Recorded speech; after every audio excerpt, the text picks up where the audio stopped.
session. Our topic is the challenges of secularism. When we began planning for this assembly 2 years ago, several regions asked that we take up the topic of secularism and the difficulties that it presents for a religiously based education. We thought immediately that we wanted someone with deep knowledge of this and who was, in fact, thinking about these very issues for the church as well as for us. There are 3 things you need to know about Carlo Maria Polvani. If you look on page 19 of your program book, you will see a description here of his background, which I will not repeat. You need to know first that he was born in Milan.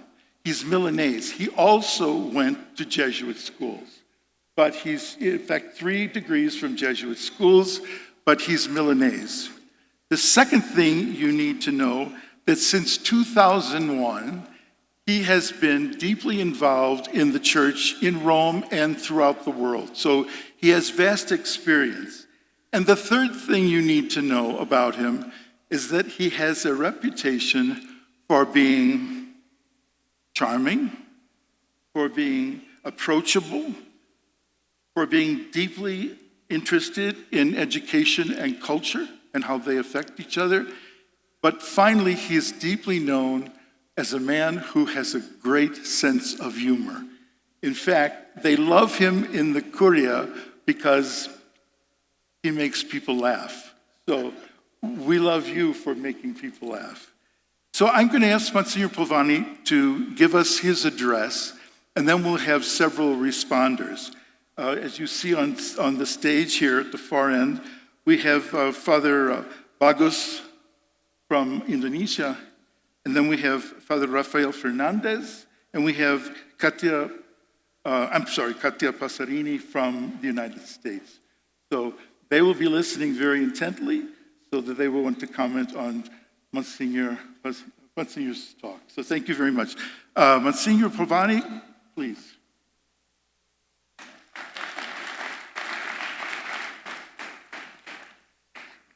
Yo tengo un problema, es que hablo demasiado rápido, entonces si ustedes no entienden nada, pues levanten la mano, que es la cosa más rara, lo hagan pronto y así evitamos problemas o incomprensiones. Propósito general de la Compañía de Jesús, rector de la Universidad Javeriana, presidentes y rectores todos de las universidades jesuitas, administradores, profesores, alumnos, pues muchísimas gracias por la invitación. Y les presento los mejores deseos y los mejores agradecimientos de nuestro cardenal José Tolentino de Mendoza, que no puede estar con nosotros, está preparando muy activamente al jubileo de la educación, y hablaré de eso en passant, hablo. Me pidieron que sea en inglés, entonces desde ese momento entonces voy a utilizar el inglés. Y si hay problemas, puedo repetir o en otros idiomas si es más fácil.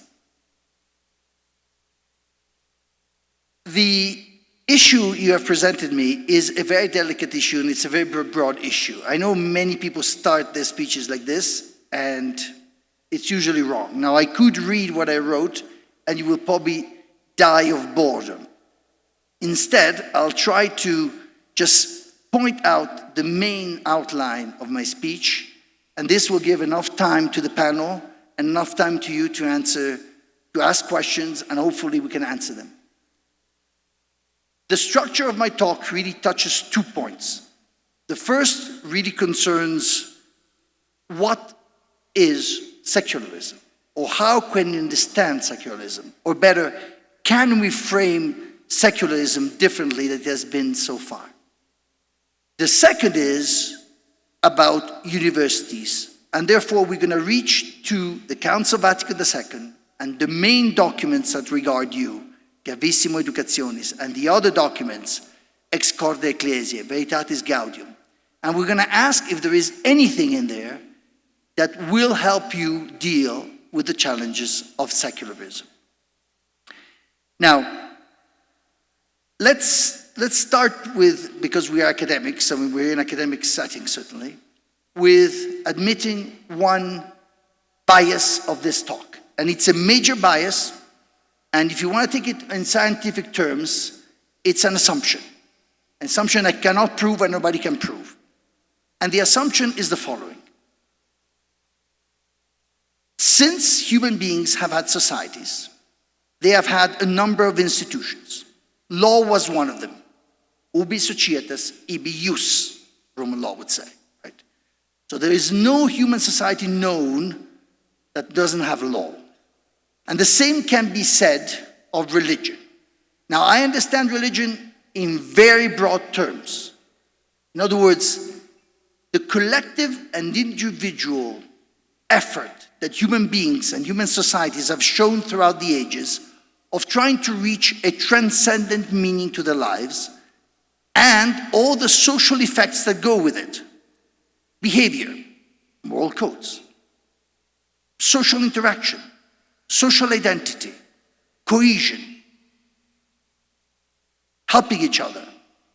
So these are all part of experience. Now, what I'm going to assume is that this phenomenon is universal and is anthropologically and biologically probably caused by who we are as human beings. There's no way to prove that, but there is ample evidence that go in that direction. And if you assume that, secularism described very broadly and very unfairly as the tendency of a number of people, individually and collectively, to try to limit or even eliminate religious tendencies, aspirations, rights, from the public and sometimes even from the private sphere, goes against anthropology itself. Now, I cannot prove that. We're just going to leave it for now as this. So I'm giving you a very already definition of what secularism can be considered. But this is by no means unacceptable, because as we're going to look through your experiences, and this is where you, at Jesuit universities, make a huge difference. We at the Dicastery of Culture and Education take the Predicate Evangelium very seriously. And one thing that Pope Francis did when he drafted the new law of the Roman Curia is that he imposed on us to serve you. And in order to serve you, we have to understand what you live, where you are, and what you experience. The only way we can serve you is to gather the knowledge you only can give us. And the Society of Jesus, in that sense, has an incredible experience on that field. As I watch you here, I can see people from the 5 continents. Right? And it's obvious that the wealth of knowledge you have acquired in terms of education is probably unmatched. So thank you for helping us, and thank you for helping us serving you in this issue as well. Now, there is another paradigm, but I'll come back to it at the end. You serve a population which is not, educationally speaking, not homogeneous. And I'm not talking about the cultures of the people you serve. That's one aspect. You serve higher education, and therefore you serve people who already have finished what we would call école secondaire, whatever you want to call it, high school, right? But that group arrives at your institutions with very enormous differences. It's not the same to tackle the issue of secularism when you're dealing with 19 years old, enter university for the first time, than dealing with people who are already going to postgrad. So for now, I'm not going to talk about that, but let's keep in mind one thing, that in the end, your job is to form and educate, these women and men. And the fact is that dealing secularism at different stages is already a complexity. Having said that, I'm going to try to tackle secularism first by taking a very cultural based. We are, after all, the culture and education. We were put together because of this. And therefore, I would like to take a socio-cultural approach to secularism. Think of it this way, and this is only an analogy. Think of cultures as masses of water. Right? Some are big, some are small. Big masses or small masses, depending on how many people are inside. Some are hot, some are cold. And by that, in the analogy, I mean that some are trying to expand and the others are trying to contract, to stay where they are. Masses of culture, like masses of water in fluid mechanics, interact. And they interact according to certain laws. The speed at which they interact, like the shock, the temperature, as I said, and the mass.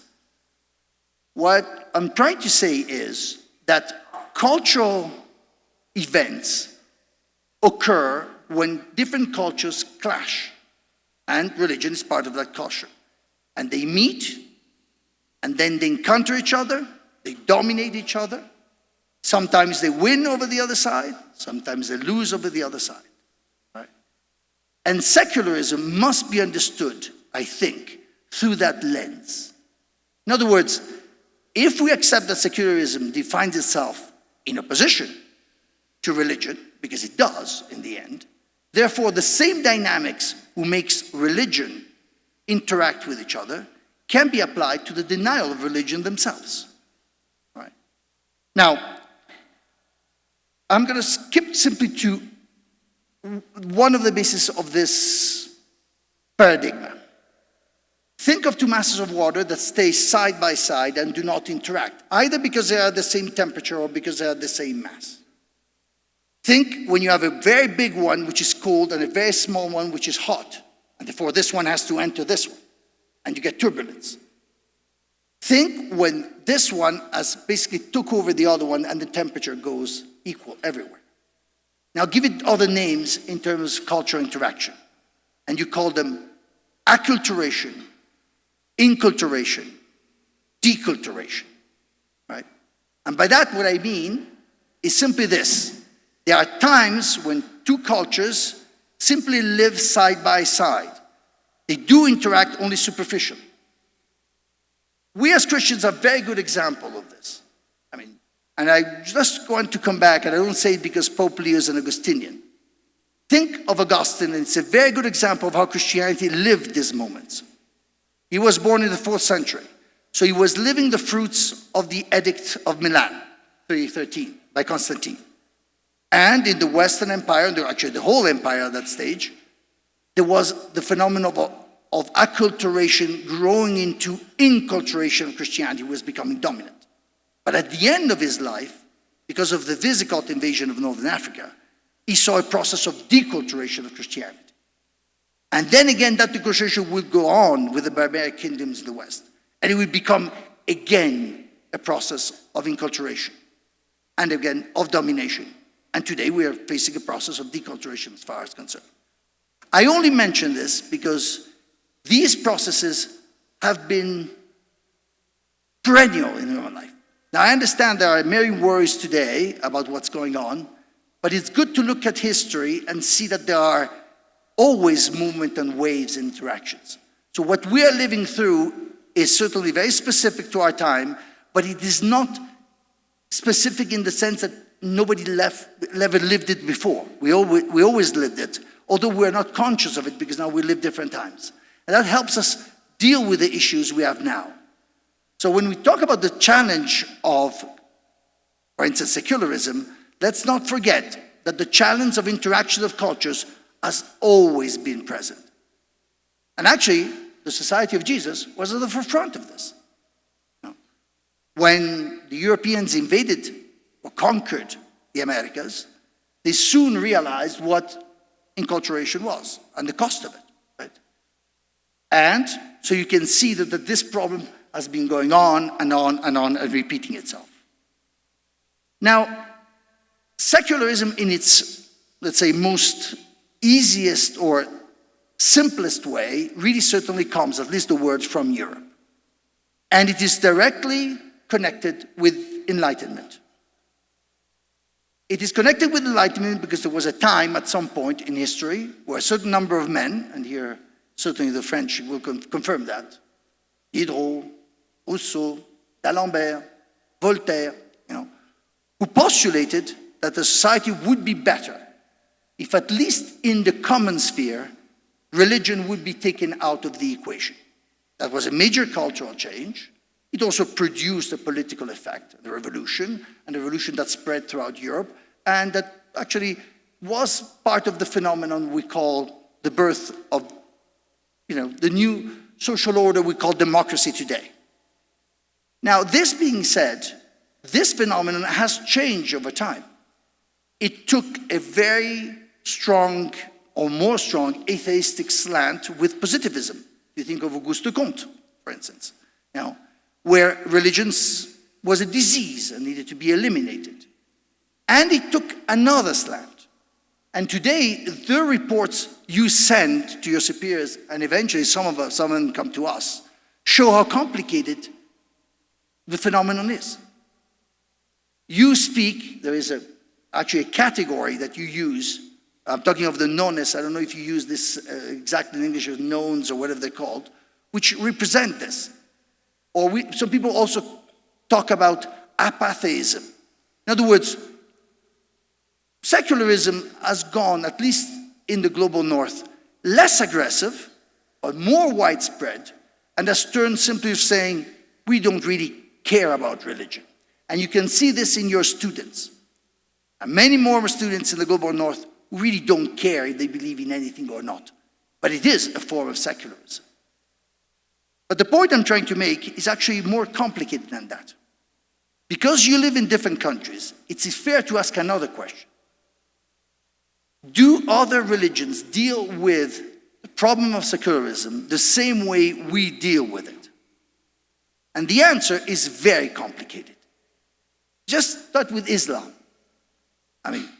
Think very quickly of the difference between the way the Turkish, since the Ottoman Empire, with the Ataturk revolution, have dealt with it. Compare it to Iran, and today, actually, you can see this very directly. Compare it to Saudi Arabia, which is a different one. Compare it to Morocco, which is a different one. Compare it to Indonesia, which is a different one. Their responses to secularism have been quite different than the ones that we have, and have been very varied according to what they live and what they have believed and their identity. But things got even more complicated if you go to India. India is a crossroad of religions, and it is the birthplace of religion. Right? And many of the things that happen in India today, politically as well, have to do with secularization. And there, strangely, if I might say, many Christians consider secularization a protection against what could be named a claim of Hindu identity and protection. Right? So you see, that's another very different way to understand secularism. And I could go on like this with other religions, and we could consider Africa, for instance. It's even another, or South America, since we're here. Try to treat the problem of secularism in a place like South America without taking into account the complexity of the relationship between Catholicism and Protestantism, which is continuously gaining in terms of numbers of people, would be wrong. All I'm saying is this. You have the advantage of being on the field in all these regions, in many of the countries of these regions. And you are the only ones who can study the problem. You are the only ones who can provide everyone, your colleagues, your superiors, all of us, the scientific community, with explaining these phenomena. So my first request, I must say to you, is study the phenomena. Study it, and study it very carefully. Certainly do not take a Eurocentric or a Western-centric approach to this, because it's only one of the approaches. But this phenomenon needs to be studied sociologically, anthropologically, culturally. It needs a lot of work from universities. And we are counting on you to do that work. It is a very important piece of work you can do. Because the worst thing one can do is to treat one disease as if it were another, or to treat one problem not knowing the problem.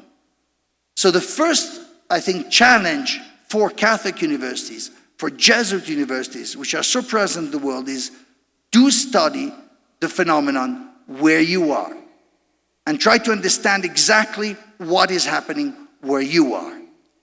And do not expect the answers that are good for India, or good for Africa, or good for Latin America, or good for North America to be the same, because they probably will not be. And one of the advantages in many of these countries is that the majority of your students are not Catholic. And that gives you an enormous advantage on studying it, actually. It is a plus, it's not a minus. If you only have Catholics as your students, you warp. When you have non-Catholics, you're forced to go down to sociological numbers. And I agree with what was said before, maybe with a proviso, It's always better to have numbers on your side. Numbers might not explain everything, but it's always better to have numbers on your side. So when you have such a diversity, you will certainly have a shot have understanding the problem much better. Now, I'll come back to this if I have to in the panel, but let me move back to the second aspect of my talk. Does the church provide some kind of framework for universities of how to frame the problem? And the answer is probably yes and no. So let's start with the Council of Vatican II. I'm sorry, I'll try not to actually read directly for it, because I know you all know this. But let me give you an interpretation which might be useful for secularism in its specific. We go back to many documents of the Council, certain the Lumen Gentium and certain the Gravissimo Educationis. Let me start with Lumen Gentium first. We have no doubt that what you are performing in being in Catholic educators is a right that comes from the right to education, and the right of education itself comes from the basic human rights. So if it's an impairment to your work, it is an impairment to the rights of the people who have a right to dignity, a right to education, and for a right to Catholic education. So that's the basic. But having said that, I think one of the issues we might see is, does the Council really express something at the time? Did it say anything more specific than that? And my answer is that it's actually a bit complicated, because the answer it is a yes and no if you think about it. It is a yes against extreme forms of secularism. It certainly is, especially the forms that tend to exclude completely religion. But it's much more nuanced when it actually looks at different forms. Maybe because many of the people who signed the document came from democratic societies. Maybe because of other reasons. But one of the reasons was, and I think it's good to mention in the Catholic university, especially a Jesuit Catholic university, is that in many ways secularism was also a protection against clericalism. And we have forgotten this, as time went by, but we shouldn't have. And there are very explicit things. Only secularism, in a way, is a way to make sure that lay people, not just priests, are directly involved with Catholic education. That relationship was seen by the Council. It has been, I would say, a bit forgotten, but it's very important, at least historically. And it proves one point, that the judgment on secularism, on secularization, was actually more complicated. And this explains why, from Pope John Paul, St. John Paul, to Pope Benedict, to Pope Francis, and we cannot say about Pope Leo yet, because he's just starting, right? We have seen actually a rather nuanced approach to all this. The basic theme, I would say, honestly, is this. We deny and oppose every effort that would prevent a human person, both individually and both collectively, to receive an education which is inspired by religious principles. At the same time, because this has direct bearing on evangelization, we do not promote any form of proselytism. We do not promote any effort to answer the challenge by becoming ourselves an imposition on others. And if you look at the speeches of Pope Francis, but even those before, it's very clear that we try to strike a balance. Now, some people may say that this has to do with an ecclesiological shift. Before the council, the idea that you would create a Christian society was one of the objectives of evangelization. This we had Christ the King, was interpreted in that way. And after that, it wasn't. But I think it's more complicated than that. I think it's not just applying this from the ecclesiology to society. I think it is real effort for making Christians part of society, in dialogue with society. And this word has been used time and time again today. It's been used by the Father General, but it has been used again and again.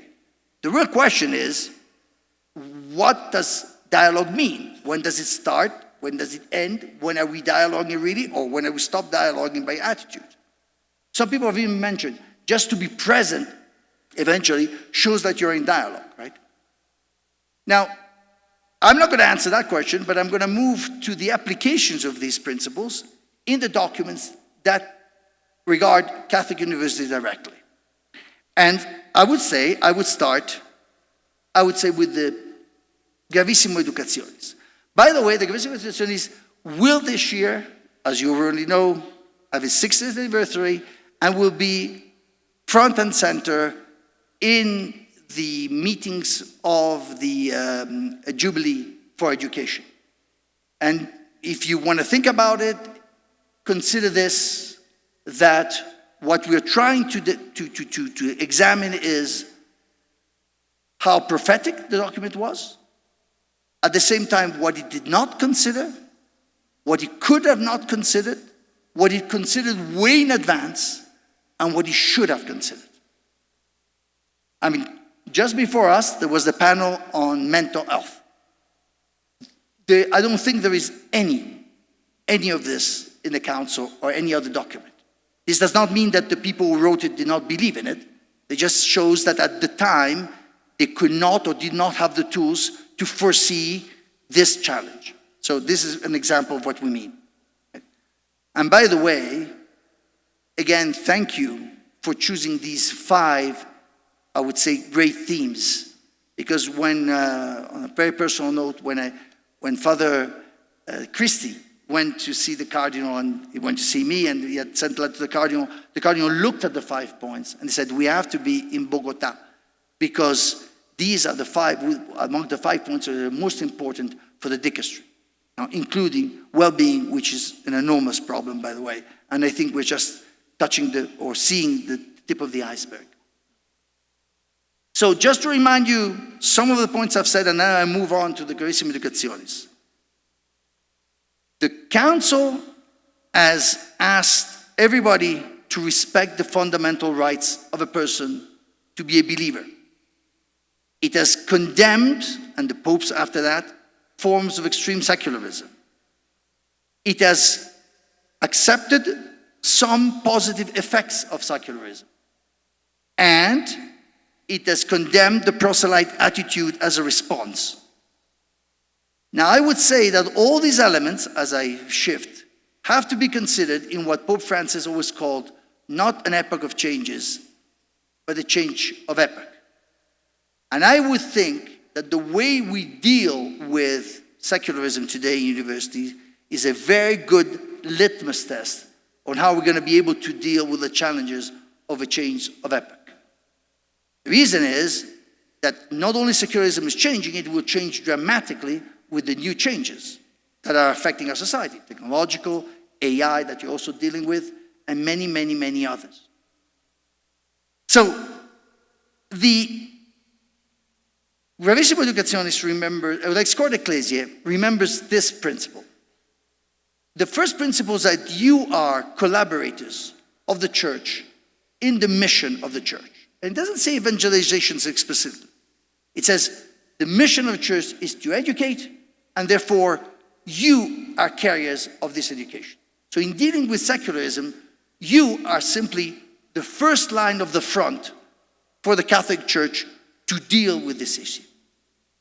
The second thing is that it asks every Catholic university to consider the social and cultural context it is operating in.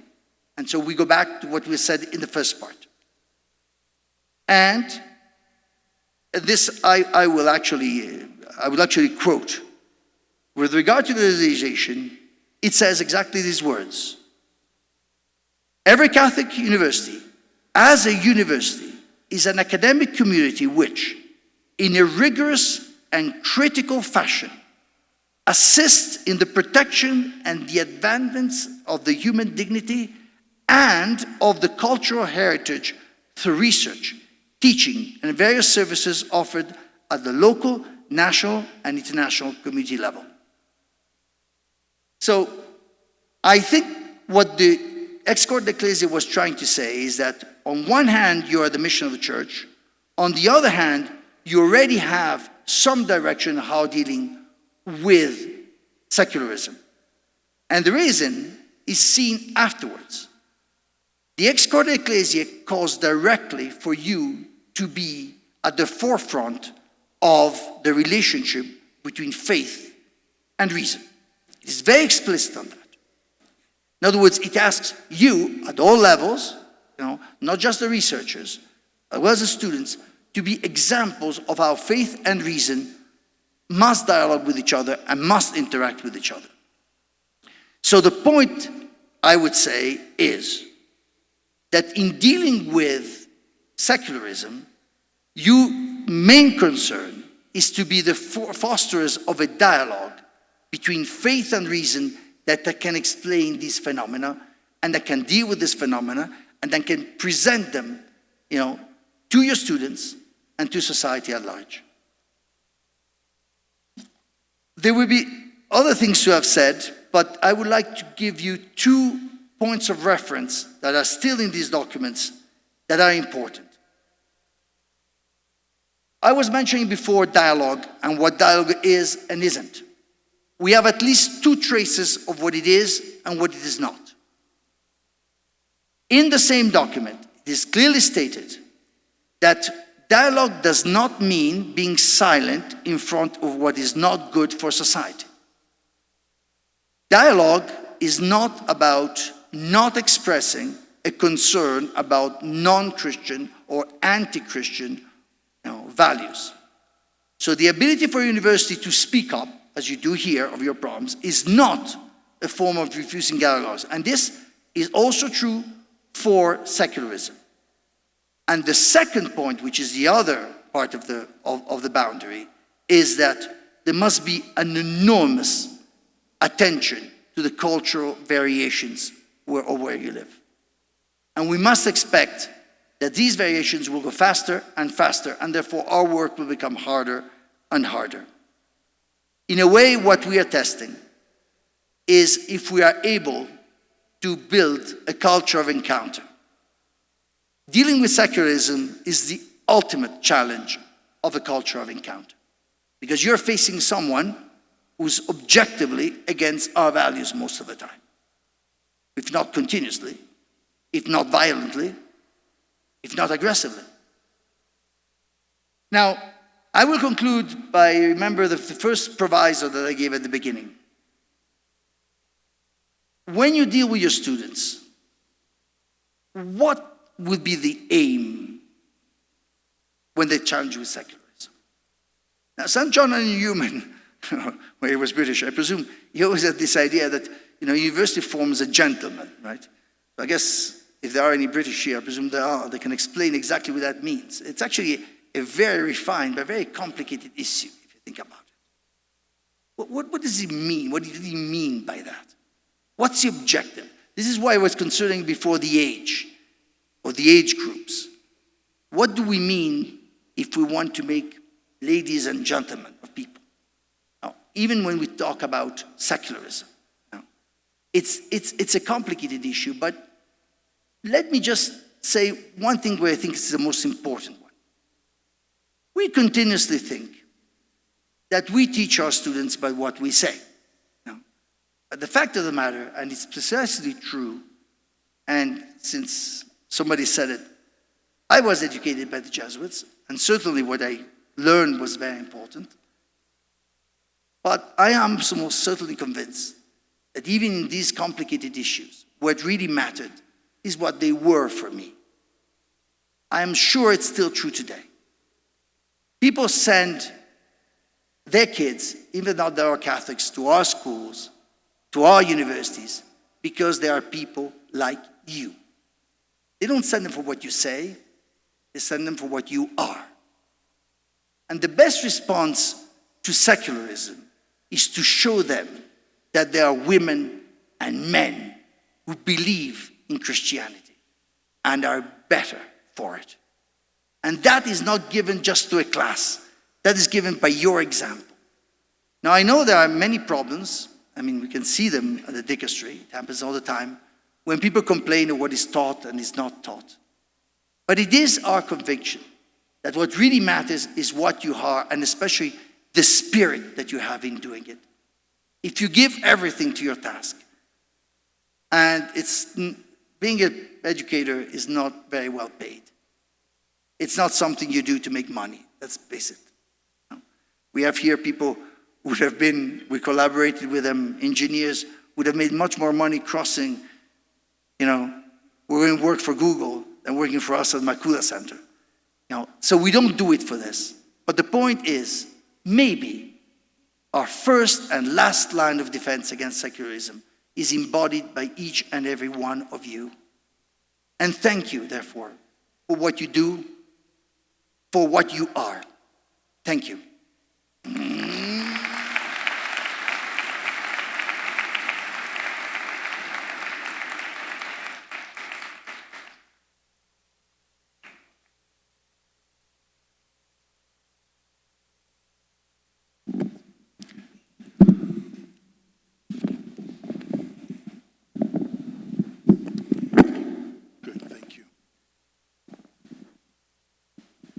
Thank you very much, Monsignor.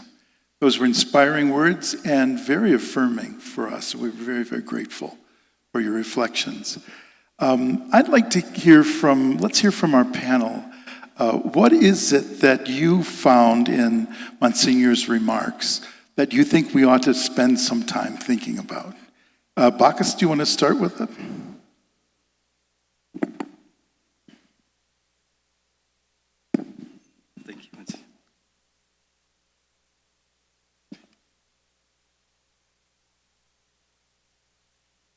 Well, first of all, I would like to thank Monsignor Polvani for a very inspiring and engaging talk. I'm just released from the hospital. Thank you for your prayers.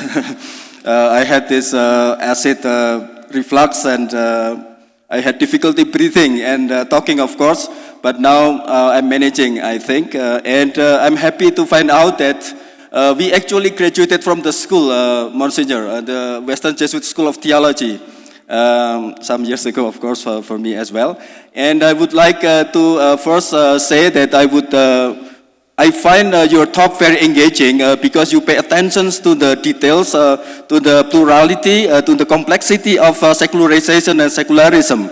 You mentioned different cases in different world, and I, being part of this Asian network of Jesuit education, and I'm coming from Indonesia, where Islam, and you mentioned different religions engaging with secularism. I think it is also important to find out, for example, how higher education in Indonesia, in Islamic higher education, for example, it's becoming a question for them, but for them it is a positive thing. They say that we have to turn to the West. We have to be more secular in that sense. We have to learn the sciences. We don't have to talk about God all the time in the way that the conservatives or the tradition does, but we have to engage the science, reason, and different philosophies, including enlightenment in the West, to our tradition of higher learning.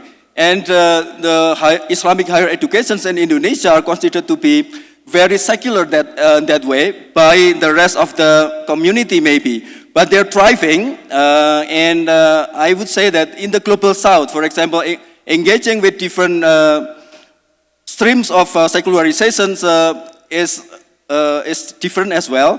And there are many ways that secularization is having a kind of positive impacts on education and on different religious communities. And I appreciate your point that secularism on the level of government actually protects minority religions, like in Indonesia as well. We are happy that to a certain degree, the Indonesian government is secular, but they respect religions.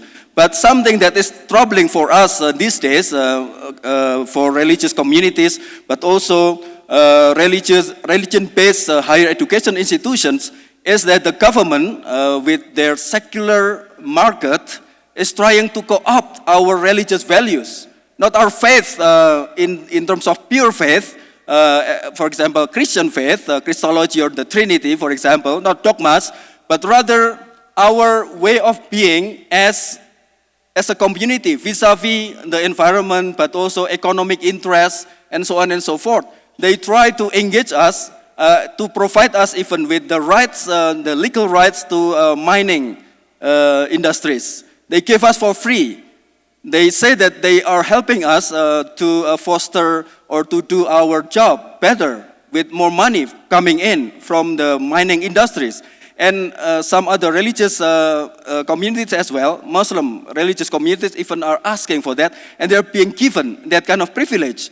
And many of us are worried in the higher education institutions, but also religious institutions across the board, Islamic, Catholic, but also Protestant, Hindus, that this is maybe the real secularism by the government. State capitalism is actually ruining our values. They're very nice to religious values. They give us a lot of money to build churches, but they're not really giving us a space to be on our own, to engage different issues like ecology, for example, and justice, reconciliation is our theme, in the way that we see proper. And I think this is challenging for our students, for example. I come from Sanata Dharma University, and I engage my students. They revolted against the government's policy on that matter, and they asked me to stand up for them. They criticized the administration for being too lenient maybe, or too silent, and then we had some deep talk many times. And I'm happy that as the Monsignor talks about the fact that we are actually at the forefront of dealing with secularization, I think our students can still be trusted with that mission.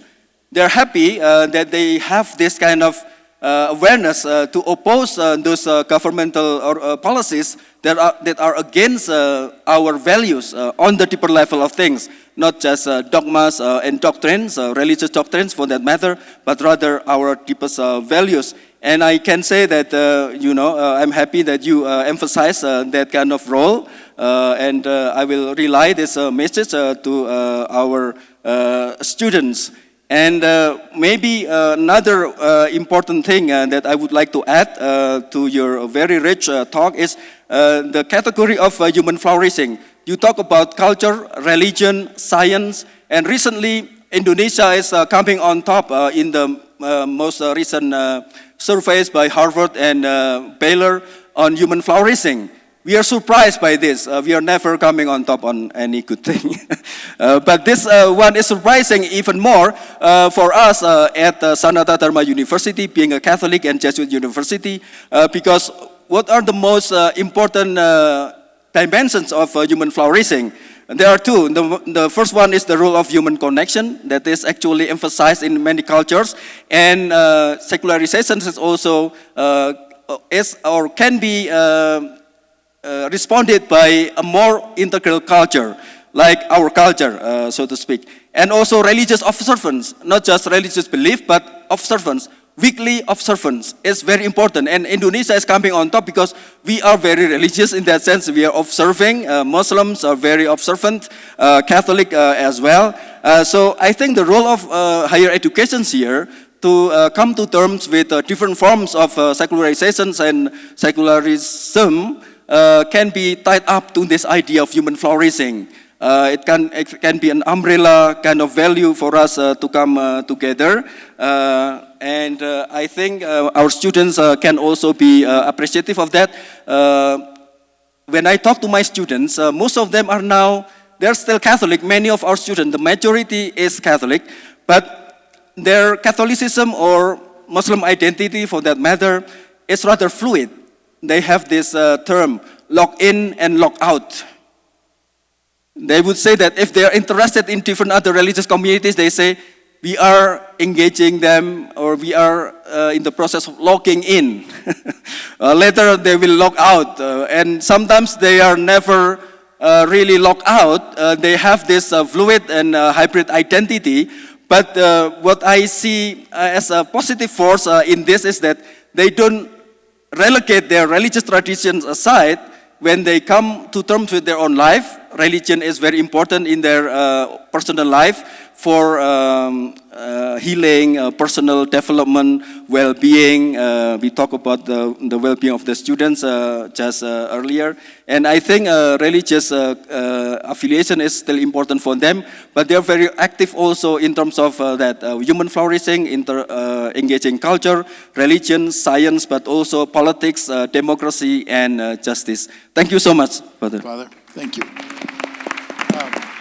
Let's turn to, yes, Dr. Katia Pasarini from the States. Yes, thank you. So there was so much to unpack on everything that you said. I really like, though, your last question is what would be the aim of challenging secularism? How do we enter in a dialogue? And I think we have an incredible opportunity for that dialogue. I was asked to bring the perspective from the US, so I had gathered a lot of numbers. And if we look at the US, the Pew Center had done a large study that represents the adult US population and showed that only 62% of US adults report that they're Christians. Of those 62%, about 20% are Catholic and the others are other types of Christian denominations. If you look at this curve over time, you see that in the last 18 years that the Pew Center did that study, those numbers have been going down, dropping dramatically. Except that if you look at 2021, 2022, you see a little turn, going up a little bit. 62% Christian, 29% non-religious. I think there is an opportunity here. There is a risk, because if we start unpacking the 62% and we go by age, we see obviously that the older generations are playing a larger role, and the younger generations are the ones who are more likely to report twice or three times as much that they don't have any religious affiliation. However, when you look at those same numbers and you look across every decades, older people and young people, they're much closer when you start talking about spirituality. Search for meaning and search for purpose. Almost if you put these two slides together, which I'm happy to leave, they're very close to each other. So there is a crisis of purpose, a crisis of meaning. And what I think we have done, especially in Catholic Jesuit institutions, is we have dealt with that crisis of meaning and purpose a lot. We have a lot of people that worked on this. I just want to mention three people. Father Greg Boyle, Tattoos on the Heart. Walter Ciszek, he led me.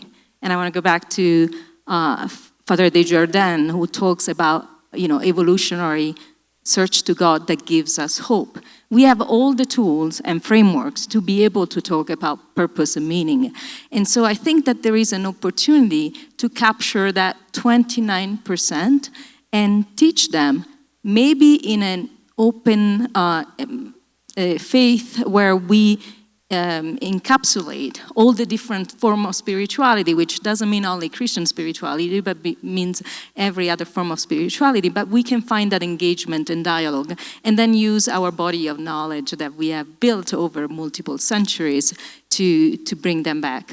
And I also appreciated very much in your talk, your parallel with history, going back to Giambattista Vico. These are all historical cycles that keep coming back and back again. We don't see them because we're in the middle of it, but if we take time to explain the dialogue between faith and reason and what happens with the evolution and dissolution, I think we can make a lot of progress there as well. So thank you for your talk.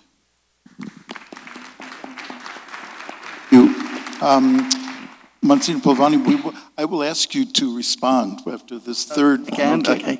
Actually, I want to respond or later, or now. Right. Oh, Let's do three. Let's pile up the questions for you, okay? Yeah.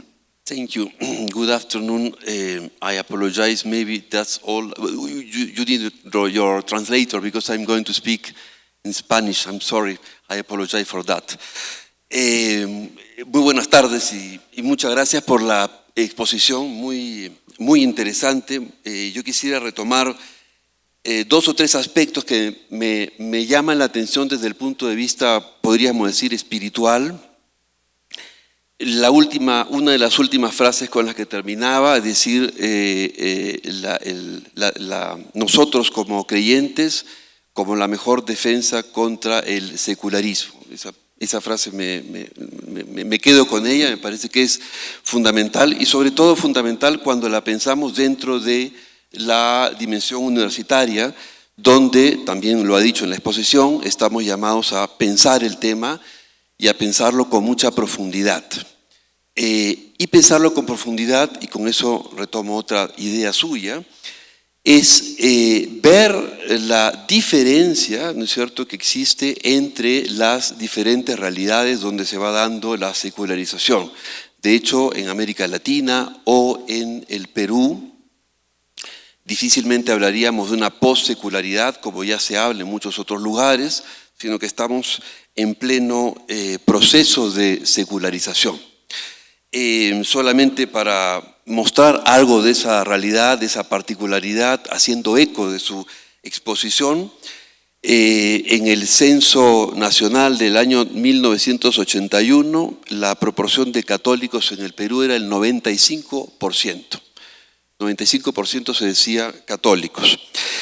En el año 1993, 89% de la población, y actualmente es el 75%. Entonces, claramente hay un proceso, hay un declive que es evidente. Y además, si uno se enfoca en la población universitaria, es decir, jóvenes entre 18 y 24 años, la proporción se reduce todavía más al 69%.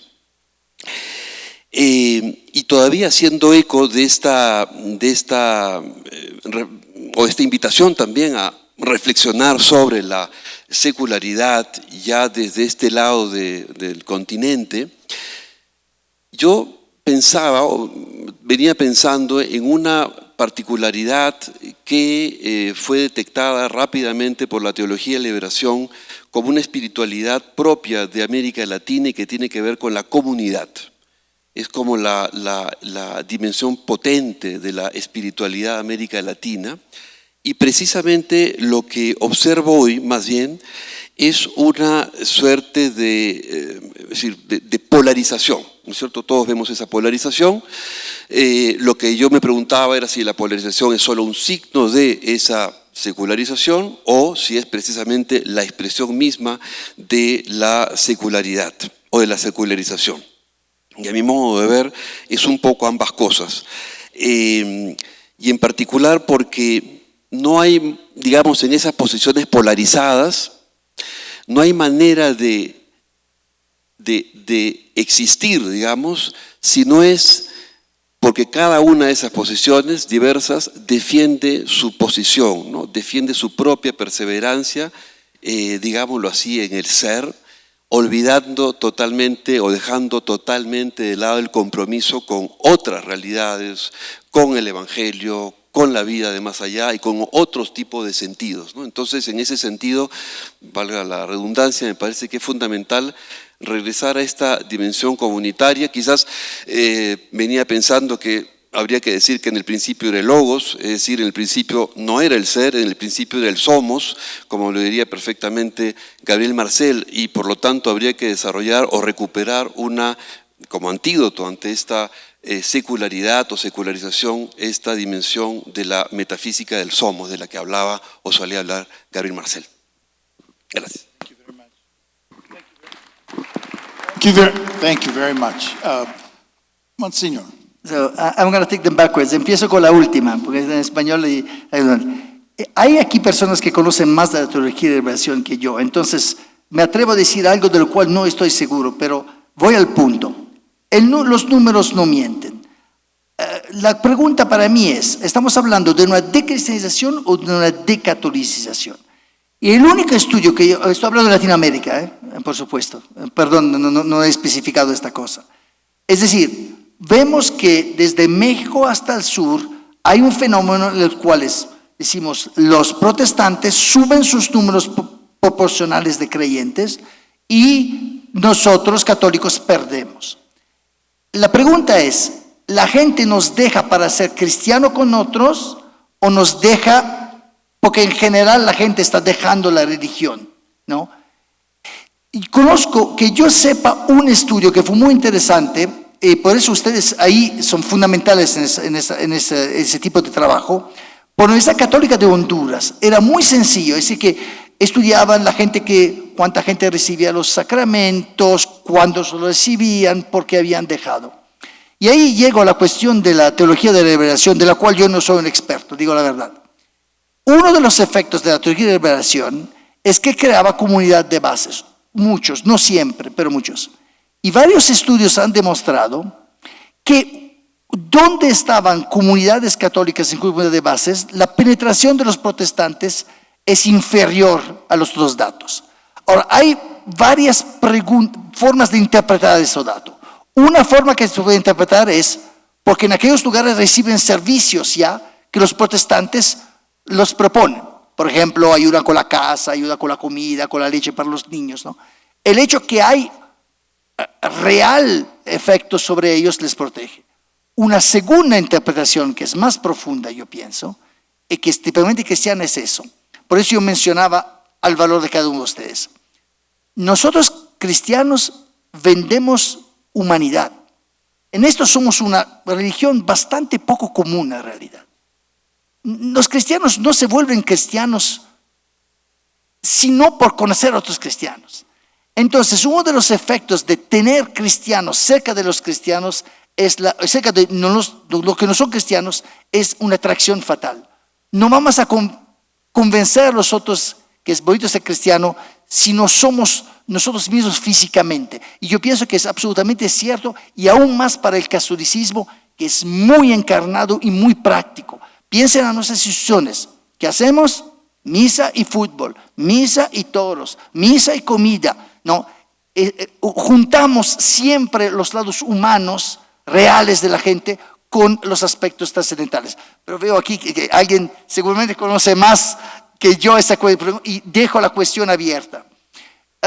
Regreso a la cuestión de I do it in English in this thing, you know. So, Italian. The real issue behind me, and I hope I'm not provocating, you know, but this is a provocation in a way. Okay, think of this. If we were to agree with everything someone who is not Christian says, would that be enough for us to convince we have done our job?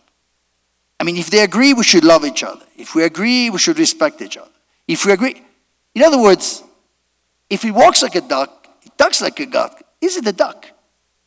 You know, in other words, we always say that we find in spirituality many of the needs we as Christians do, and we seem to be happy so we can share these things. But there must be, I must say, a breaking point between sharing values and being Christian. Now, I don't know where the line is. I'm not saying it's wrong for this to happen. You know, actually, I'm very happy it does happen. but there must be some sort of a breaking point. After all, in our case, we have to choose a person who lived, suffered, and died for us. And there must be that break. And finally, I come to the first part. I mentioned the three: acculturation, deculturation, inculturation, inculturation, deculturation, because they are very useful for secularization, I think. Let me give you a Catholic example, which is very simple. Think of Halloween. Right? Halloween was a pagan, actually, there were corresponding things, if you think of the Bacchanale, So all pagan rites had some sort of moment during the year where people could go crazy and do all sorts of crazy stuff. And if you think about it, treats or treats is actually a threat. You open your door, I'll burn down your house originally, right? So certainly it was a pagan. Then Christians came along and they lived side by side for a little time. And then they took over it. And I want to put it bluntly, they used All Saints and All Souls to basically take away that from a Celtic population. Thousands of years pass by, and a new form of Halloween comes back. And what's actually great is that if you go to South America, if I'm not mistaken, I was speaking to many people in Mexico. They're very upset because they have a very strong cult of the muertos, muertitos and everything. And they see a huge penetration of this new form of trick and treats and Halloween. So to know on which side of the curve you have is very important, even due to a secularization. Are you in a process where secularization is living side by side with us? Are you in a process where we're actually gaining ground on them one way or another, because it's good for them and it's good for us? Or are we on the other side? And my hunch, but I cannot prove it, is that depending on which side you're in, there must be a strategy in this. In other words, depending if you're in the acculturation, inculturation, or deculturation, there could be different strategies that would be more or less universal. But that's just a hunch. So there's nothing, you have to study this, that's all. Thank you very much. Before we open up to the wider public here, I would like to ask maybe each of you to comment on this. Each of the major religions is struggling with, let's say fundamentalism. So each of the religions we know is struggling with people who are taking religion and doing things that maybe are not quite in line with what the religion stands for. So there are good Muslims and bad Muslims. There are good Christians and bad Christians. To talk about the extreme, but we are worried about extremes, correct? And fundamentalism is a problem in each of these areas. So how do we approach that as a challenge for an educational program? Anybody want to start? Go ahead. So that reminds me of Aristotle, that said the trait of an intellectual erudite mind is to be able to entertain it and reject it. And I think these bipolar positions are related to the fact that we cannot discuss other points of view because we feel that the discussion will lead us to accept them. And so that's not necessarily what we are preaching. When we create spaces for us to do retreat, to talk about Ignatian spirituality, and we apply to many other contexts, what we're doing is we are opening a space for dialogue, which creates a center where that inability to talk to each other because we have to defend the position is in fact what we see everywhere. And so I think, going back to what we discussed today with our Father Superior General, the method being the dialogue, we need to re-educate people to talk about different topics that they disagree with and be able to entertain that discussion. I mean, if you think about the legal system, the law schools do this extremely well. You get into moot court and you have to argue a point and the opposite point. And I think we have to go back to that. Anyone else? Maybe me, but in Sure. Spanish.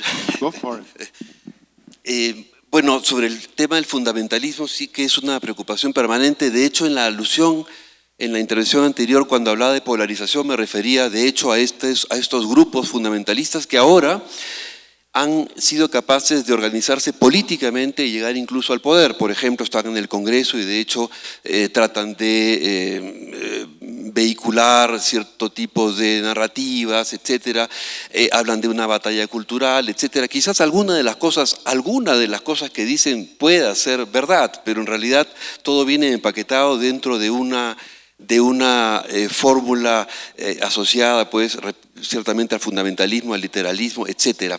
De hecho, al respecto creo que otra vez la universidad puede ser una alternativa interesante para el diálogo. Habría que releer además la carta famosa sobre la tolerancia de Locke y habría que reflexionar. Creo que una de las cosas que echo de menos en el Perú y quizás en América Latina es que la teología de la liberación fue muy combatida, como todos sabemos, muy combatida. De hecho, yo recuerdo a Gustavo Gutiérrez en 3 oportunidades, si no más, me contaba la anécdota de cuando se reunieron los obispos en Puebla y Medellín, dijeron desde Roma, pero nosotros vamos a mandar los especialistas, ¿no? Nosotros vamos a mandar los especialistas. Entonces, claro, de alguna manera, paradójicamente, uno de los frenos frente a la secularización es precisamente tener una reflexión sólida, profunda, y el arraigo que comenzaba a tener la teología de la liberación era la alternativa teológica que podíamos ofrecer frente al avance de no solo agrupaciones de otras religiones, sino precisamente del secularismo. Entonces, paradójicamente, sin querer, la misma Iglesia internamente hizo un trabajo de deconstrucción de la única propuesta sólida académica en teología. Creo que frente al fundamentalismo y al secularismo, una alternativa sin duda es profundizar en la reflexión. Thank you. Yeah, thank you, Father Garanzini, for the very important questions. I think within the framework of the university, we actually deal with conservatism, religious fundamentalism through the study of science and interdisciplinary approach to different things. But in terms of the larger culture, I would say that cultural identity that is plural, that is beyond any religious boundaries, can be a mitigating platform to actually, deal with the questions of religious fundamentalism, because culture has some spiritual and even theological notions that go beyond all the different religious boundaries. And when you talk about cultural identity, you talk about larger affiliation normally in a locality, in the context of local, for example, a place. That way, when somebody is leaning toward religious fundamentalism, and if on the other hand, we cultivate cultural practices that are beyond that, but also deeper than any religious traditions, for that matter, it can mitigate that kind of, bigger influence of religious fundamentalism, and we do that all the time. Thank you. Thank you. Well, Monsignor. Yes, I agree with everything that I said, and I might be a bit more, I would say, pessimistic. I think it has to do with, I don't want to sound like Levi-Strauss here, but the point is this. One of the effects of religion is to give identity. And it's always easier to give an identity by excluding, by including. So I think the temptation here is always to say, if you do not think on this issue like me, if you're out. And we can see this time and time again in those who take more extreme positions. They take one issue, on that issue they judge the same religion as being part or not. You can think of the scarf, the jihad, whatever you want to call it, for the Muslims. You can think, Christians have examples like this as well. In other words, you take a single issue and you use one of the effects that is most sociologically powerful in religion, which is it gives you the certainty of who you are, because the people who do not say this are not part of your group. I'm going to give you just one statistic, which is actually interesting, and I don't mean to put it in politics. It's not to do with politics, really. It has to do with sociology. If you look at the vote for Vox, and I'm talking about Spain now, Vox has used as appeal to Christian identity very strongly in its campaigns. And you go, for instance, to places like where you have big Christian events, like carrying the Virgin, or during, for instance, Easter, and you ask people, among these people, those who have voted Vox, why did you participate into this? And they would say, because a true Spaniard goes to this. So they are not more believers than they are, but they do find in these symbols, I think, a true identity. And therefore religion has been used mainly as ensuring the identity. In that sense, it's not clear that the phenomenon of radicalization will end soon. Or maybe we should put it another way. If people feel unsafe, they will tend to use religion more as a way to affirming their identity. Yeah, thank you very much. One more challenge or question before we open it up. We all operate in universities, and we have faculties, and our faculties are recruited mostly for their professional expertise. And we have programs for helping orient them to the university. And as a university, and as a Catholic university, we prize this freedom of religion and freedom for people to develop their own religion. Well, this is one challenge that we have, I think all over the world, is what does a university need in terms of its people, in terms of its leaders and its faculty, to be truly Christian and Catholic? I remember once Father Kolvenbach was asked, how many people in the university do you need to keep it Catholic and Christian and Jesuit? And he thought for a while, and he actually said, probably between 25 and 33%. He said there needs to be some group in the university that holds the mission and perpetuates it for sure. And it can't be just a few. And it should not be everyone, or this group will not be learning what the mission needs. So what do you think about this question? What does the university need in terms of its personnel to be truly Christian and Catholic? Yeah, in our university, our practice is that our Catholic and Jesuit identity is very important, but it is understood very inclusively. In terms of numbers, we would say that 60% of us should be Catholic, maybe 70% Christians, but the rest can be anything else, Muslim or Hindu or Buddhist. And this is surprising in the context of Indonesia. I have a good friend who is a rector of the first Islamic university in Indonesia. And when I invited him to come for the iftar, the breaking of the fast ritual, he was surprised that many of our employees and even faculty members are Muslim. And he said, yeah, you are very advanced. In our case, we only accept non-Muslim students, but not non-Muslim faculty members or staff. He is maybe pleasantly surprised that his co-religionists are members of our community. But this shows that our openness is real for our Muslim brothers and sisters, and we believe that we can still maintain our identity in a more in a deeper way. Those Muslims or non-Catholics on the faculty or as staff, they're very open to Ignatian spirituality and Catholicism as well. They like retreats and they are open to very Ignatian and Catholic retreats with Jesus and the Gospel of Mark, for example. Last week, or a few weeks before I came here, I was witnessing for myself that the Gospel of Mark was the theme of our retreat for the leadership people, but also for staff.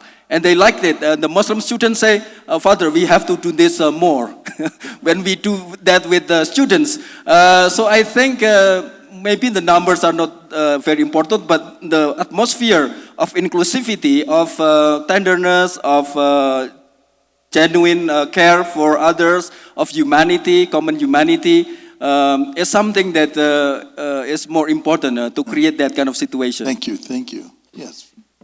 En nuestra universidad no tenemos otras grandes tradiciones como musulmanes, judíos, etcétera, pero sí tenemos, de hecho, dentro del abanico cristiano, diferentes variedades. Ahora, al respecto de eso, quisiera contar una pequeña anécdota.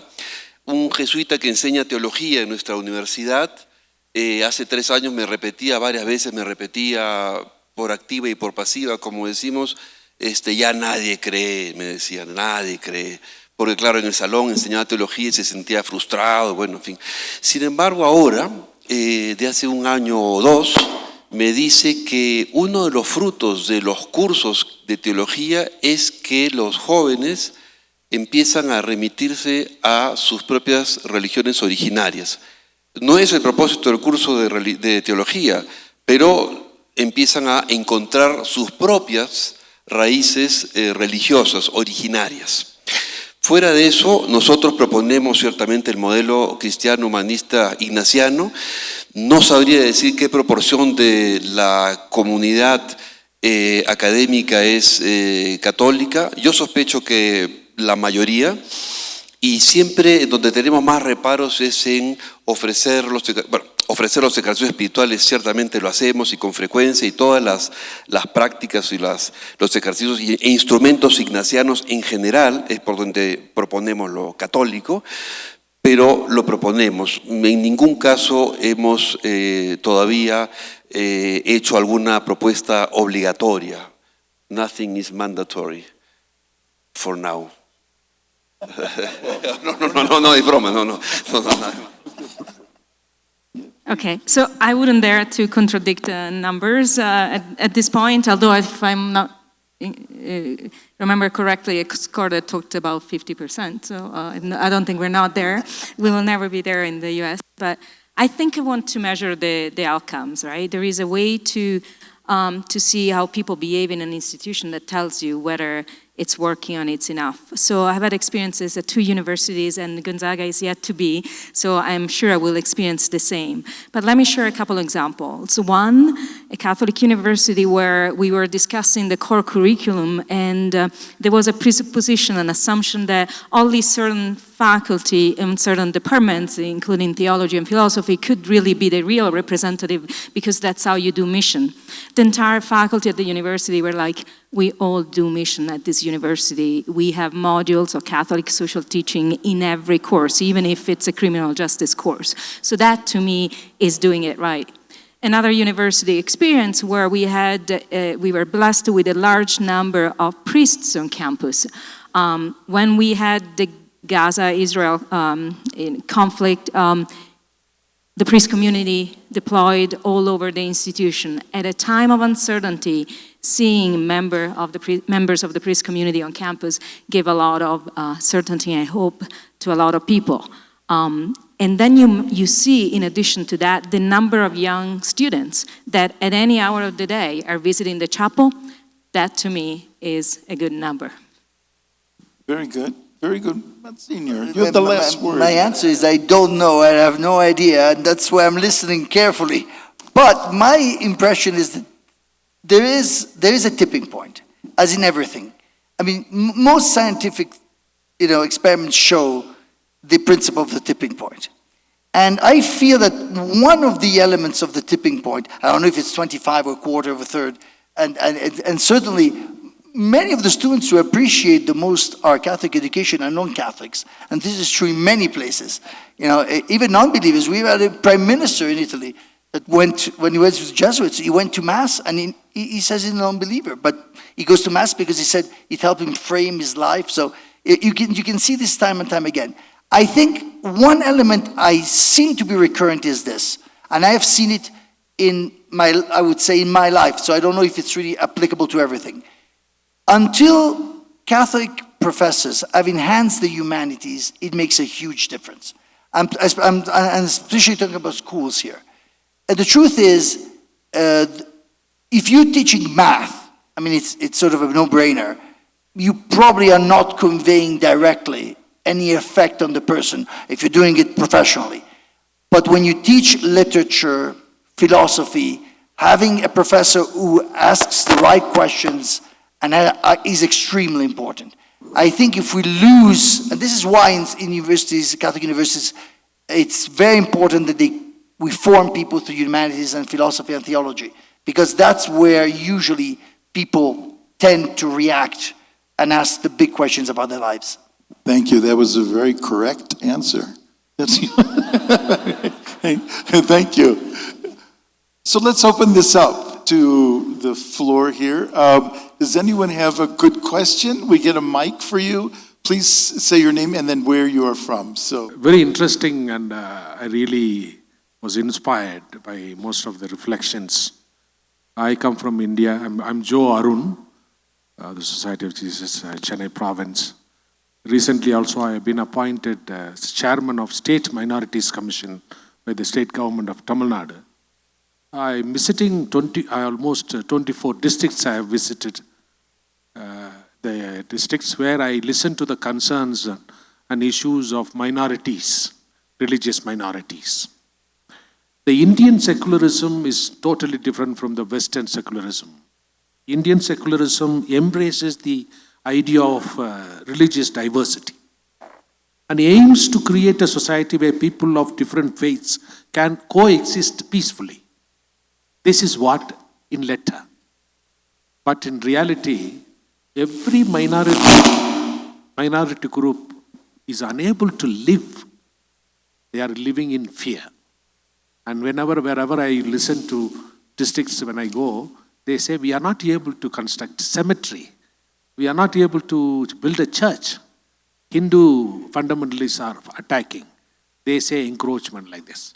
In this situation, how to nurture this sense of secularism, Indian secularism, in our institutions? Michael asked this very important question, which I try in Liba when I say, let us pray. I'm saying, I am going to pray to Jesus. But all of you who are Hindus, you think of your God as your God. But praying is non-negotiable in this Jesuit institution. But negotiable is you can pray to anybody. This is where the secularism is practiced in this. In your opinion, in India, how do you think that Indian secularism can be applied to any other place, any other country which has a similar situation as in India?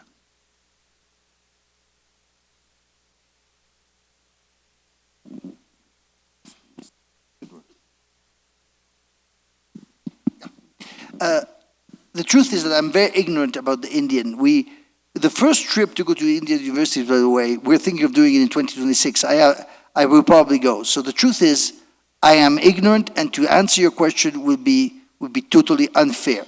I just don't know. Now, this being said, from the little I know, I think the problem with India is what I probably mentioned before. You have many native, quote unquote, religions, and the Indian subcontinent has been crisscrossed by other religions. So the question is extremely complicated. In the present moment, the issue may be seen from Western and therefore very, very skewed eyes is, does the Indian sense of being Indian requires some form of belonging to Hinduism? I think it comes down to that, the way we see it from outside. But maybe this is completely wrong. I mean, if you listen to what Westerns try to see, so in other words, are they saying that in order to be an Indian, eventually, no, I'm not going to want to go back to 47 and to decolonization and all this thing that happened. But I think the problem, the real question we have is, I don't know if it's a question of politics, first and forefront, or if it's a question of religious identity.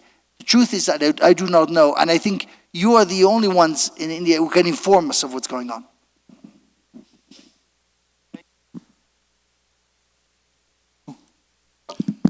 is there another question? Anybody with a question, raise your hand.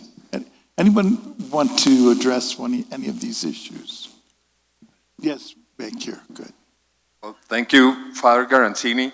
There's a book by Tom Holland called Dominion, and he says that Western secularism is not a rejection of Christian values. That is actually, those are based on Christian values. And I was wondering, what do you think about that? That whether there is hidden Christian values in secularism today in the West, not like the gentleman was saying about India, but Western society.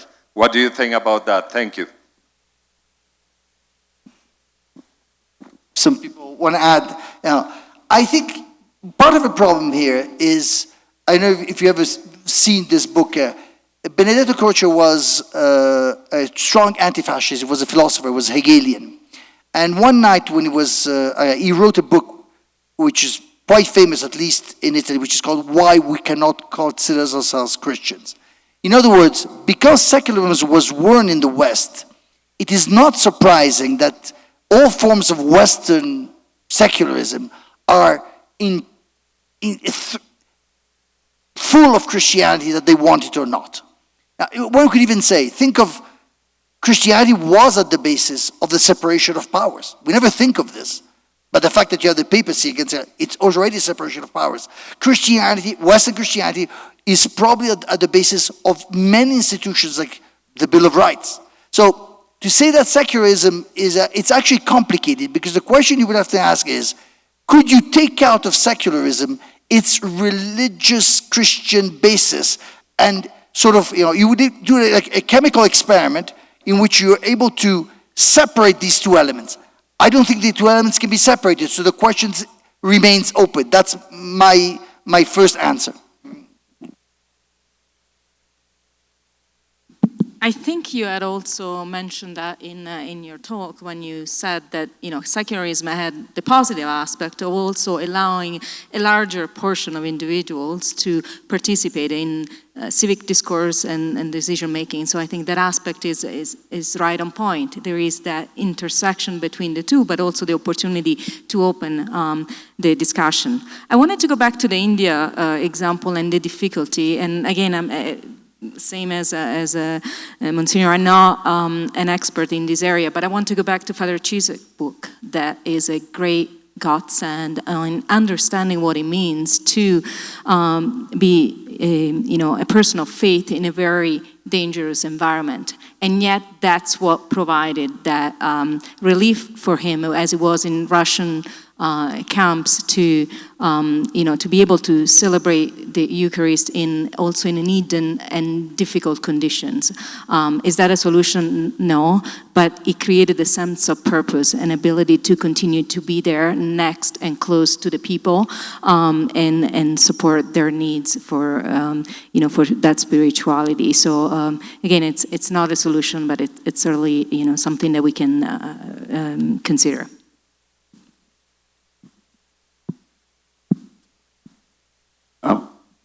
So the question is over here. My name is Eduardo Gutierrez. I'm a full-time professor here at Javeriana, proudly so.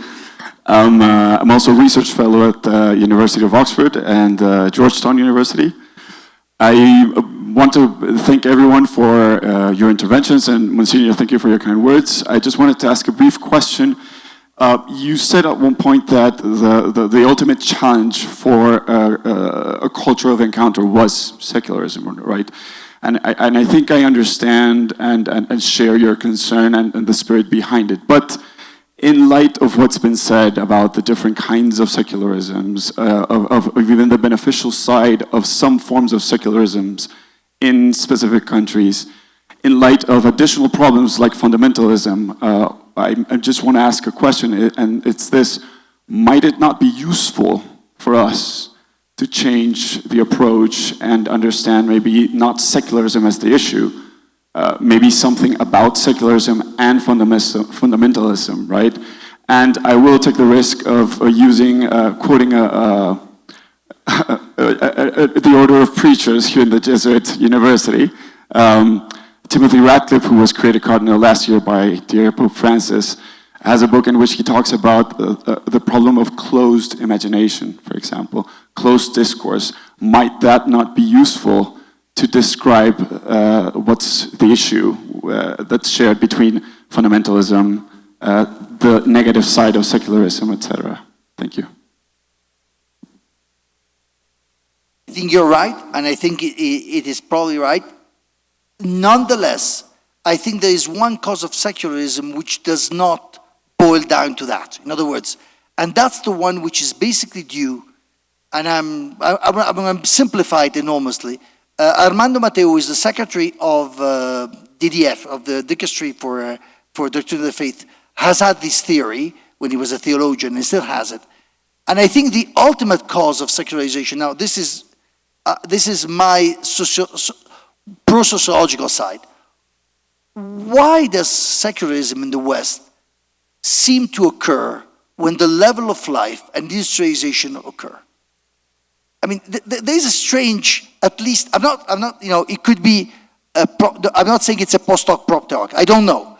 But the point is this: one of the effects of religion was to make people deal with suffering. If you lower the level of physical suffering, and this is what happens when society becomes richer, one of the effects of religion, or one of the good sides of religion, becomes useless. That's his theory, right? So the fact of the matter is that despite all the efforts and the complications, we have never been if you look at the world population, lived so longer, been so many, have produced so much wealth. It's still very poorly distributed. We still have grown, and we still are better off than generations before were. And I'm wondering if Armando Matteo is right and others are right. Religion was used, and I know it sounds Marxist, but it's true, as an opium of the people to justify pain on this side of death with a reward, on the other side. If you do not have pain, if you can do whatever you want, if you're happy, if there is AI working for you and you only work 2 days a week and you can go on vacation, and if most diseases are cured, do you really need religion? That's one side which I think we have to deal with anyway.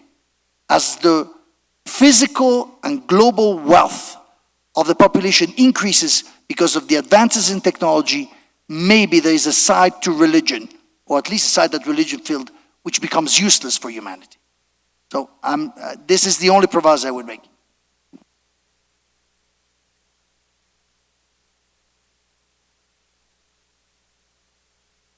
One more question.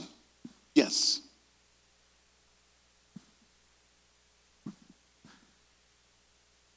I am Arokyam from Madurai province, India. How do you distinguish secularism from sectarianism? Because we find, we witnessed in India, Manipur state where Christians were persecuted. And as Jorun rightly said, minorities are under fear. Central government intervenes into all minority institutions very silently and posing a lot of problems. This is my question. Comment? No one knows how to answer your question. You are right. Yes, we agree. You are right. Yeah. Last question then. Very last. Is there something? Thank you. Mauricio Lopez from Ecuador. So I had the privilege to serve the Amazon Synod, and one of the key issues there that hasn't been taken into consideration for this discussion is the intercultural approach. And it was very strong when Pope Francis, when we began the Synod, he was clearly angry and sad, and he said, I am angry and sad because I heard some people mocking on the dicasteries that indigenous leaders with the feathers, with the offerings in the Mass. And then he said, what is the difference with our tricornios in front of that? So he was really tackling the Eurocentric approach and trying to open a perspective for an intercultural dialogue. Because in fact, the indigenous peoples in many places as Father Rafael was saying, they have this coexistence and they still are part of the process. So this is a challenge that is there beyond this binary dynamic of secularism or not. So what would you think could be the approach of the church beyond, because the problem is that they made it the Pachamamic synod and the pagan synod and couldn't be further from reality. It was about the intercultural approach and the ministerial church serving those realities, acknowledging, recognizing, and respecting. So how would that be part of this discussion, if there's something you would share? Thank you, Monsignor. I think Pope Francis is absolutely right, and you're right, this thing was, used in the very wrong direction. I think the problem is the way we are in the West. Look at our system of laws, and this has been like this since 10 centuries before Christ. Most cultures, if you go to Africa, if you go to Amazon, when they have a dispute between two persons, call the elders, I'm thinking law, and they have a discussion of what's good for them, and then they come to a conclusion. So, he stole my cow. So then people come, do you need the cow? Do you need the milk? We never had that, even before Christianity. You defended your right, and you would not take law into your own hands because somebody would do it for you. That's our system of laws. Think of our systems even today with a democracy. Somebody must win, somebody must lose. There's going to be an opposition, and there's going to be a government. We even sit them one against the other if you think of the British system, right? Those who rule and those who fight against it. I think the problem is profoundly Western. We tend to be aggressive in that sense and conquerors in that sense. And we have lost all the other solutions that come from other very profound and very rich cultures. And even compared to secularism, that could be a solution. What I doubt is that our system can take it. We can see it in free trade. One of the problems of AI, we're going to have it tomorrow, is that you can see there's going to be a mad race for this. There is a mad race going on with AI. By the time we deal with this in education, these guys will have an AI running and doing everything for you. And they don't care if the first one gets there and wins. And this is one of the problems even here. I don't think as Westerners, because of our economical system, our political system, our judicial system, and our experience, we believe that we fight and the best man wins. And it's a very sad reality.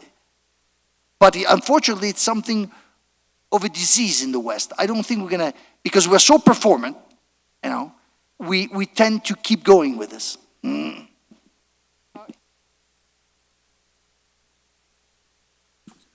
Yes, perfect.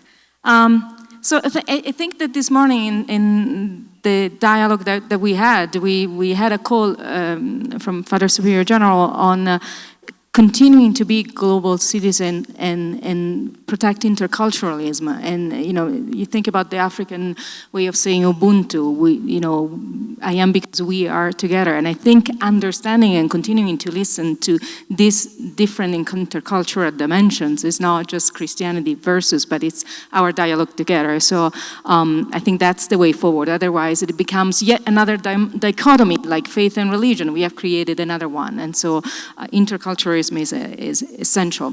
Well, I wanted to close though. Sometimes we have a lot of negativity about the state of the world and where we're going. And I found some data that I want to share because we are in Colombia on the fact that actively religious people tend to be happier. And it compares all the different countries. And if you had to guess who's at the top of the chart, it's not Colombia. Who do you think will be the one that has the happiest people because they're actively religious? Mexico is first, followed by Colombia, and the US, I'm sad to say, it's only 13 and 14 down. But happiness, hope, I think that's our mission and what we need to continue to do. So thank you. Thank you. Rafael? Hola, sí, gracias. Solamente para añadir, bueno, en el Perú somos muy felices, pero comemos bien. Pero quería también sumar mi respuesta a lo que decía esta última pregunta.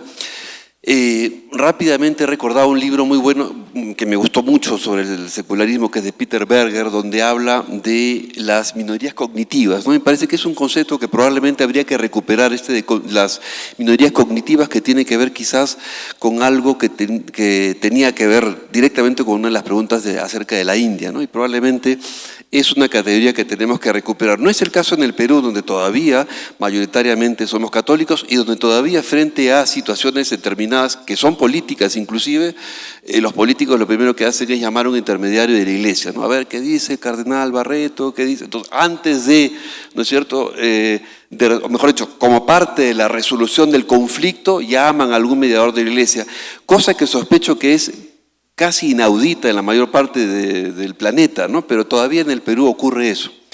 Ahora, retomando la última pregunta acerca del pluralismo, bueno, hacía mención a este tema de la experiencia de un profesor nuestro de teología, donde se admiraba positivamente de cómo en medio de ese mundo secularizante y secularizado, o en proceso de secularización, emergen formas de religiosidad auténticas. Muchas de ellas católicas, pero que van recuperando también sus propias raíces originarias. Entonces ahí está la riqueza. Entonces en ese sentido es una manera de ayudarlos a pensar. Con respecto a la iglesia institucional, siento que a veces la iglesia institucional u oficial, frente a elementos como Pachamama o elementos afines, más bien reacciona inmediatamente con pánico y con terror, ¿no? Diciendo, eso es ajeno al sistema de creencias, ¿no? Eso no corresponde con nuestro sistema de creencias, en vez de crear, como quien dice, los interfaces entre los sistemas de creencias, ¿no? o los sistemas alternativos para poder hacer la traducción adecuada. Entonces, por ahora, digamos, yo diría que la iglesia oficial, en todo caso, frente a ese tema multicultural o pluricultural, reacciona, y quizás otra vez, las universidades, la universidad jesuita con su riqueza y experiencia variopinta, ¿no? De todas las culturas, creo que puede o tiene quizás incluso el deber moral de aportar. Thank you. August, thank you very much. Do you want to say something? Because we are now at 1 minute. Just something to add, very minor. I agree with the intercultural dialogue. That's why I emphasize cultural dialogue as a way to deal with secularism. But another one is post-colonialism.